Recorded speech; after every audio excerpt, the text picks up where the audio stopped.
I think I'm live. Do not adjust your screens. Do not adjust your microphones. Do not adjust your tones. I'm going to be medium Brandon Ross, and I'm going to be coming into you live, and I'm absolutely going to be changing some of my introduction stuff. Go to my website, tbrandonross.com. See all the fun events that I'm doing. Go ahead and take a look at the classes that I have. And of course, all the new fun stuff that I'm doing. If you want to schedule a reading, whether it be astrology or mediumship, please jump in, tarot. I'd be remiss if I didn't do a video, albeit short, about this current emergency test that we're going to see in just a couple of hours. And I want to point out something here astrologically. So bear with me here for just a minute. Astrologically, we are taking a look. Yeah, a lot more of this for sure, Trish. So I just want to point out the thing that really jumped out at me with this. And again, I'm using Glens Falls because of another piece I just pulled, but this is still East Coast. So it's 2:20 in the afternoon, thereabouts. And I know they gave us the window of a half hour. I have a feeling it's going to go off at 2:29. Because they're going to capitalize on the 11s. I'm going to go ahead and just call my shot on that. I'm going to put this right in here at 2:29. Emergency time. Judy, thanks so much for signing up, by the way. I have a gift for you. It's coming your way. And by the way, when you go to my website and you sign up for the email list, everybody's going to get something here this week. Thank you so much. And I've still got my friends in Florida that I'm connecting with as well. But back to the chart here, there's two things that are going on here for me. And anytime you talk about like mass produced communication like this is, you take a look at what Mercury's doing, and it's at the 29th anaric, everybody. They are trying to assert the fact that they're in charge. That is something coming out of this. And by the way, I am not interested. I'm genuinely not interested in talking about conspiracy theories. Hold on a second. Back to me. I don't care about the conspiracy theory part of it. I'm showing you the astrology connected to why they're doing it, right? And why they would choose such a specific time, right? So you have the 10th month, 4th day in a year that is a 7, right? So you've got 111 right across the board. It's a 3. In other words, like kind of hand to God conversation. But anyways, I'm getting into the numerology of it with people. Some of you are following along, not trying to confuse, but here we are. So there have been several other times where there has been other national emergency test moments. One of them was actually in 2009. And one of the interesting things about the astrology is that Uranus was in Pisces. And Pluto was still in Capricorn. And the reason why I'm bringing that up is because there seems to be kind of a little bit of a dance. And again, you can make the argument that these are all just random times. I'm okay with that. What I'm not okay with is when I start to kind of pick it apart and I take a look at the squares, the number of squares that are going off, and the number of things that are like, you've got Saturn that has created a yod with the South Node and Venus. They're trying to inflict the structure.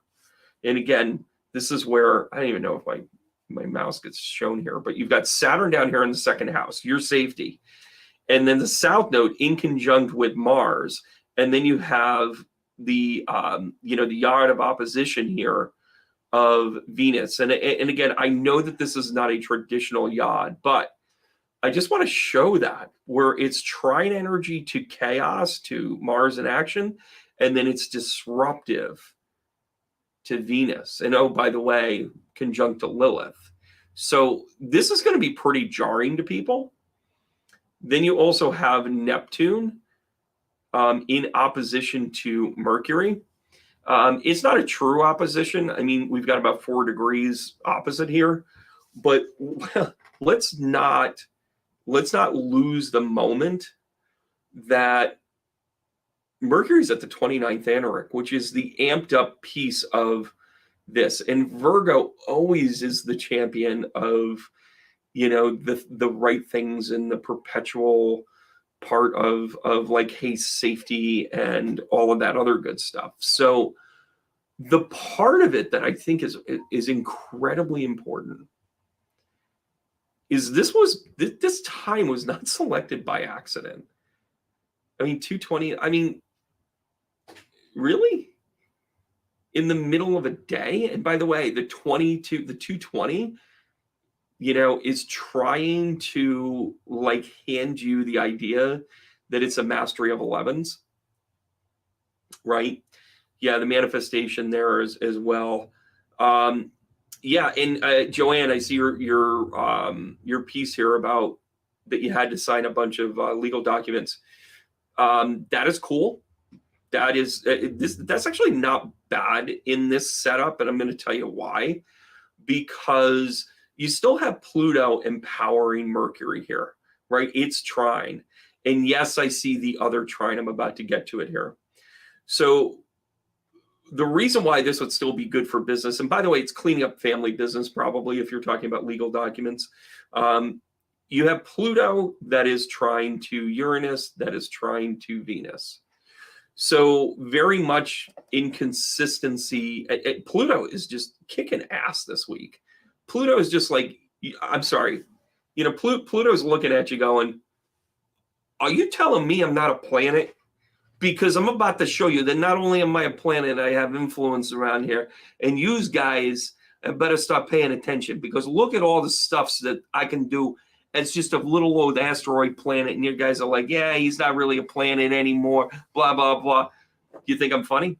You think I'm funny like a clown? Like this, first of all, Pluto's a planet. Cut your crap, definitions, whatever. Look at all these lines coming into it. Even if you don't know a darn thing about astrology, let me follow you along. You have a square going into this conjunct of Mars and the South Node. Mars is literally saying, I need you to be uncomfortable. I need you to look at things differently. Then you have this trine over here to Uranus. Hey, we're going to have quick and sudden communication, quick and sudden reaction, quick and sudden whatever. Great time to send out a tone that's going to annoy the shit out of you. Then you also have it, you also have this sextile running into Venus. But look at the square of the moon, right? Look at the square of Pluto over here to the North Node.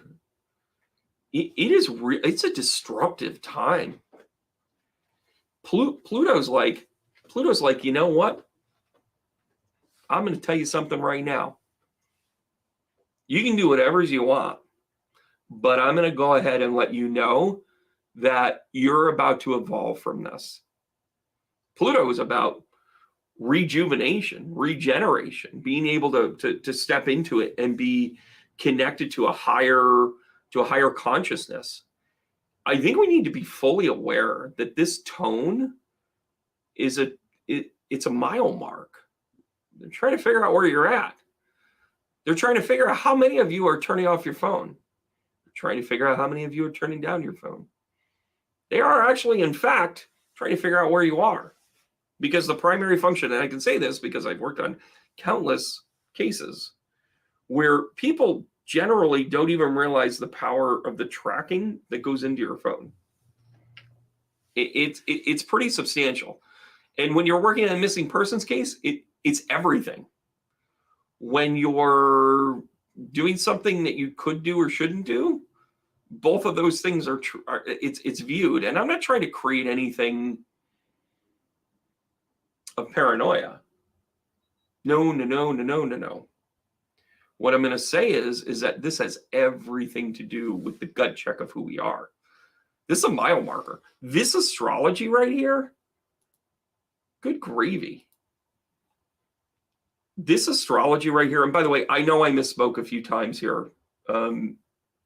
Full disclosure, I said something that wasn't entirely accurate. So I'll say it here now. This trine is actually created in a back end square to it. So Pluto is trining here. This into Uranus is actually more of an oblong effect, but you have the semi-square along with the trine. And again, I know most of you are just like, I don't know, B, just tell us what's going on. And then some of you are also like, but hang on a second, like, well, what are we talking about here? This is creating, we talk about dynamic tension all the time in astrology, the dynamic tension where people are, you're like, oh, why is this happening today? Why is somebody crazy? And you talk about the dynamic tension of a full moon. The full moon happens because the sun is in opposition to it. It's actually, when you say full moon, you're actually talking astrology, right? You're also talking astronomy. It's one of the few parts of the Venn where we actually are both talking about it in the same way. But what's happening with that full moon is it is an opposition. So if you're in Virgo, if the sun is in Virgo and the full moon is happening, it's in Pisces. It's in opposition, right? This astrology is talking about how there are oppositions, particularly, and by the way, this is very illusionary. I want to point out this opposition here. The illusion of Neptune in opposition to Mercury. I think we're being presented that people are in charge that aren't really in charge. I'm not a conspiracy guy. I just follow the script. I truly am the person that when watching a sitcom at minute mark 13, I can tell you the rest of the 20, into the 24 minutes, what's going to happen next. And by the way, most people can because we're conditioned on that, right? We were, the social experiments are abound. This is another one, right? And I think we have to just acknowledge it, right? And it is really a valuable tool for all of us to take a look at this and just think, this isn't a call to action. This isn't a distrust your government. Everybody's got a purpose. Everything has a purpose. How is it being used? And by the way, for the love of God, will somebody acknowledge Bob Ross hanging out on my set? Somebody. Any of you. Come on, be fun. But we have to start to acknowledge, and rightfully so, that everything that's presented to us is on purpose and isn't always the real story. I'm not saying this with absolutism, but I'm going to say this with consistency. How many times do we find out after the fact that there was always so much more, right? That there was always so much more behind a motivation, or there was always so much more about whatever. And then you start to apply it to all of the world's events, right? By the way, I purposely cut the angle so he'd be sitting there. Yeah, happy little accident. All the stones are going to come down. Pluto is calling this out, saying, take your power back. Take your power back. Be able to say with some certainty that Pluto's sitting here saying, we're going to trine this energy. And by the way, trine energy is a simple, gentle thing, right? And then to be able to say, well, we've got this Uranus trine energy sitting here, right? Into Uranus.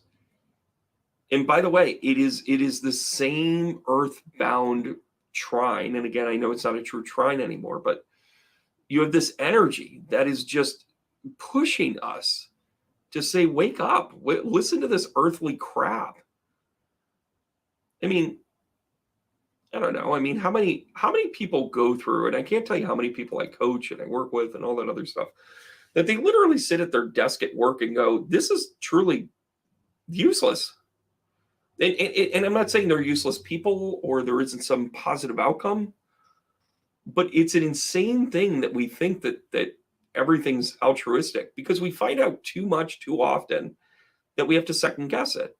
I'm validating your intuitive nature of you looking at your phone today at 2:29 going, Holy Toledo. Holy Toledo. What are they doing? They're trying a new and why do they have to test it like this? Why does it have to be everybody?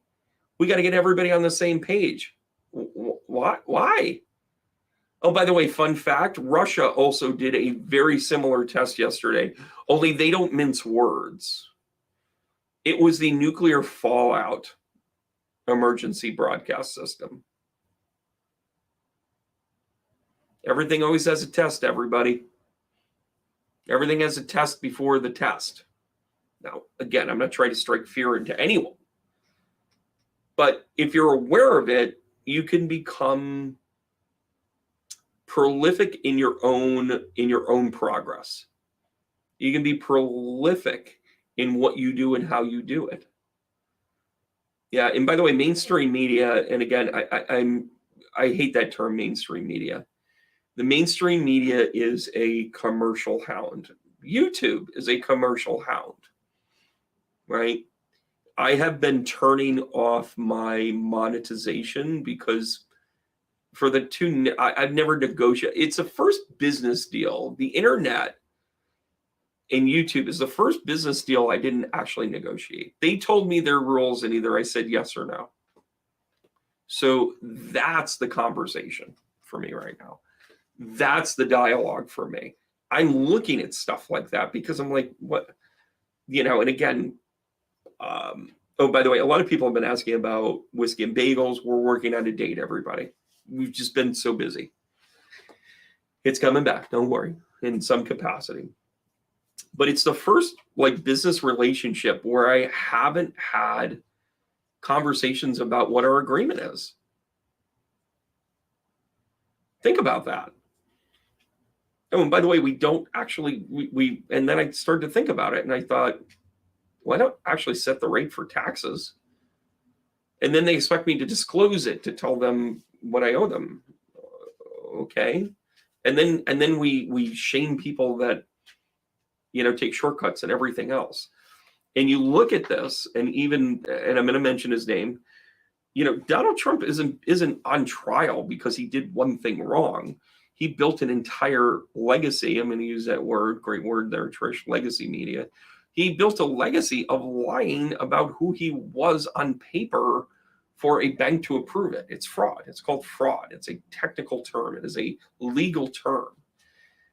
How did you get this far and never be held accountable? How many bankers look the other way? How many financiers were like, well, I get to whatever. Fool me once, shame on you. Fool me twice, shame on me. Fool me for 58 years, shame on the system. Pluto's about to turn direct, everybody. And we talk about the United States Pluto return.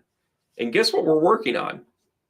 How about not being filled with people that will fraud our banks and pass it along to you? How about people that don't cheat on their taxes so prolifically that it'll come to the tune of a minimum of $250 million? But let's have an emergency test to see how engaged you are. This isn't about paranoia.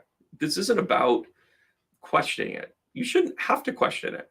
It just is. And now all of a sudden, on the 10th, everybody, 6 days countdown, Pluto's just like, I'm going to reverse this, and I'm going to reverse this, and I'm going to go do this. Whew. And then when it hits the Anarch early next year, then you're going to see some real crazy crap. Because for Pluto to let go of Capricorn, it's the planets have a responsibility to us when it comes to astrology. Everybody's got a job. Pluto's got a job, Mercury's got a job, you have a job, right? The planets are about to do an incredible thing at the beginning of next year.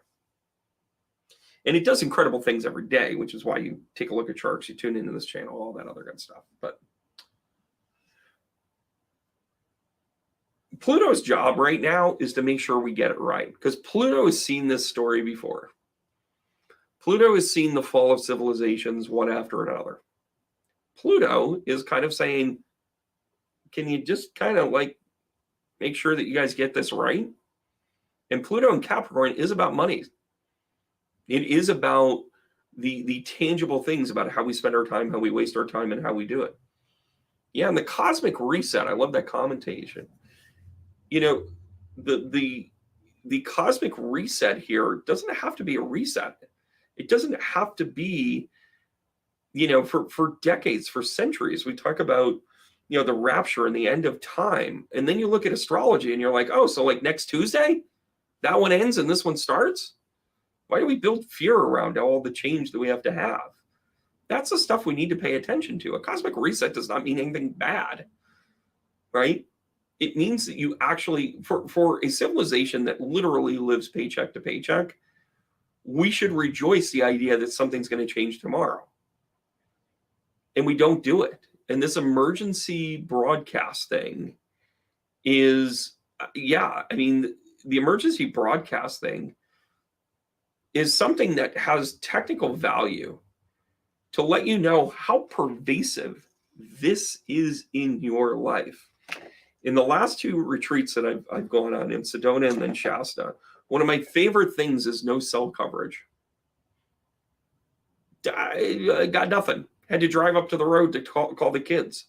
Like that's the kind of experience I wanted, because I could shut it off, turn it off, and not be engaged with something that I can't see in front of me that's real. And I was able to connect and have conversations and do my own thoughts. And I picked up one of those pens and put it on a piece of paper. It was an incredible experience. I'm making fun of myself now, because we all know I just use crayons.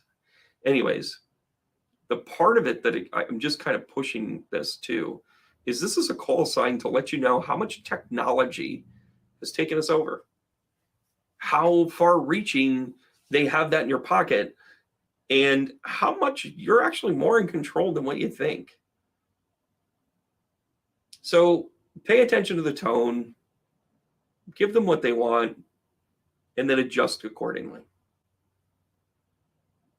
If you don't want to be a part of this, you don't have to be. You don't have to give into this. You don't have to go with the flow per se. But recognize how much technology you use.